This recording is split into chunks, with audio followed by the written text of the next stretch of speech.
This is the history of every single Gorilla Tag map revamp. Also, quick disclaimer, I don't know the actual dates that these maps were revamped, I'm just talking about what changed in the maps. Enjoy the video. First off, we have canyons.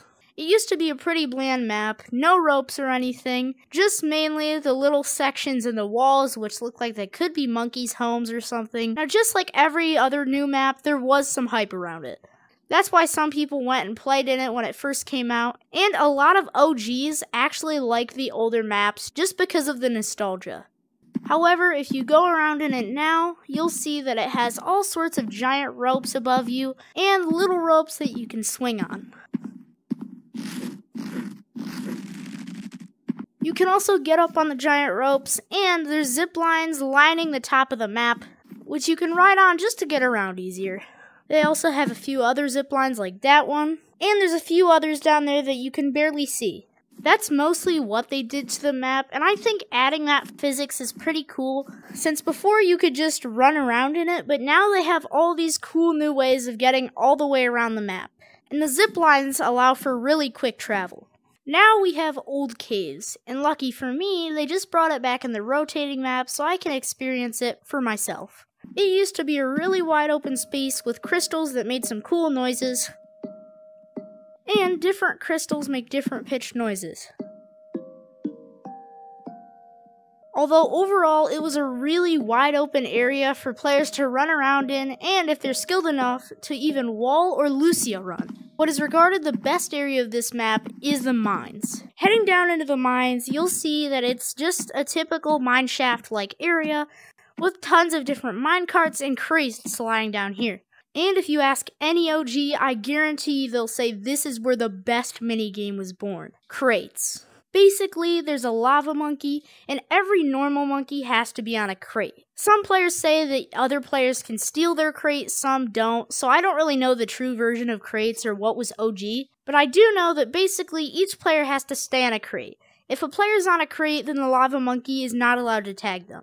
But if a player has to step off a crate, since you just can't stay on it forever, then while they're running around finding another crate, that gives the lava monkey an opportunity to try and tag them. If they tag them, they become another lava monkey, and they're able to do the same thing to all the other players until the winner is revealed.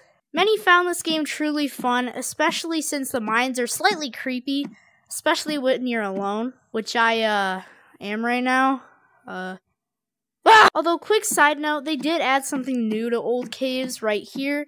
You take this lid off and it actually summons Lucy, which if you didn't know is from the Halloween update, although you do have to go looking for Lucy if you want to find her. Now, the reason why this was heavily regarded as a controversial update, if you go down to old caves from Stump now, you'll see that it's different, to say the least. There's now a giant waterfall with a water stream that takes you all the way down to this giant crystal. And now there's no colored crystals, but rather just purple crystal. Although they did add a bat, which is pretty cool. Some people call him Matt the Bat, some people call him Battery Acid. Now they do have crates here, but I don't know who. Someone invented a new version of crates. Crystals, which is basically just the minigame's crates, but you're using crystals instead of crates. Some people aren't happy about it, especially the OGs, since like there's a bunch of crates here anyways, why not just play crates? Now they do have some colored crystal things, but they don't really look like crystals, they're more like little shapes. Although if you come to this little area on caves, you'll see these, and many people don't actually know this, but if you play what's on this wall behind me, then it actually plays Cave Wave, which is the song that plays in old caves if you didn't know. They also have some of what look like dinosaur bones like this. And while this is cool and all, a lot of OGs weren't happy about it. A lot of people liked old caves, and there wasn't really a reason to change it. Now it's kind of a confined space, and while it is bigger, still, people had more memories with the old caves than they do the new ones. If you come up to where this waterfall is behind me, you'll see that old mines is actually blocked off. So there's no more mines in the new caves. This is why players are really happy that they brought back old caves in the rotating map.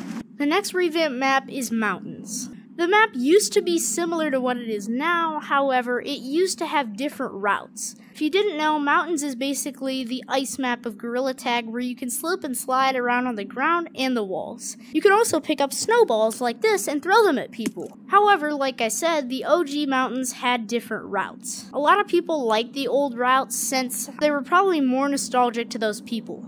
New players don't really care that it changed that much. I think most people just like what it is, to be honest. Now if you come to Mountains, you'll see that they have this giant area up here which you could come to. And once you get up the spiral slope down there, you'll see that there's this giant pink slide, and then way down there, there's a massive wind turbine. And if you jump into it, then you'll see that you go flying. In fact, some people found out you can use that wind turbine to shoot yourself across this wall, and then you can go flying out of the map over there. It takes some time to learn how to do though, and you're not guaranteed to get it every time, since most players need Rock Monkey to do it, and the wind barrier on top of Mountains is huge. Now for the final map revamp, we have Clouds. This is probably people's most favorite revamp of all in Gorilla Tag. Caves used to be pretty simple, with you going up a giant wind tunnel, and then you would arrive in the clouds. Here the clouds are pretty bouncy, and overall they're just smaller clouds you can jump on, with a few areas with some houses and a store area, which looks like you can buy things but you actually can't. And then just some houses up in the clouds with some TVs inside, and a few other smaller wind tunnels with some moving platforms. Now you can come back up the wind tunnel, but you'll see that it's very different. It's now the biggest map in the game. They also added these gliders which you can grab onto and then come over to this wind tunnel and you can start gliding. They have pretty simple mechanics with these gliders and you can just fly around all that you want. And if you feel yourself going down, you can just go back into the wind tunnel to go back up. And while we have this sky view, I can show you what new clouds look like. Still some smaller houses with a few other areas to get gliders, and some bigger houses. Then we have a giant market area in the middle of the map, and then there's just some buildings scattered about the map. They also added some of these ropes and zip lines that go around the middle of the map so that you can get to any area fairly accessible without a glider. The only thing I don't really like about this map is that most people just use gliders anyway, so there's not really a point to have these ropes and zip lines. Although if you're in a lobby with your friends and you know they just want to go on the zip lines, then you'll have some fun times. Also, going back to gliders for a second, you can also make your own courses in the sky by flying through the little holes in the trees. Although you do need some speed to make sure you get through them fast enough without hitting them, and some pretty good precision, but eventually you should get pretty good at flying through these. Also, I might actually end up hosting a gliding tournament this summer. What I'm thinking is making a live stream, and it should be a ton of fun, especially since I'll get to play live with you guys. If you enjoyed this video, make sure you drop a like and subscribe to my channel, since I put a lot of effort into finding the clips that I need for this video since I'm not actually an OG. Anyways, I'll see you in the next one. See ya!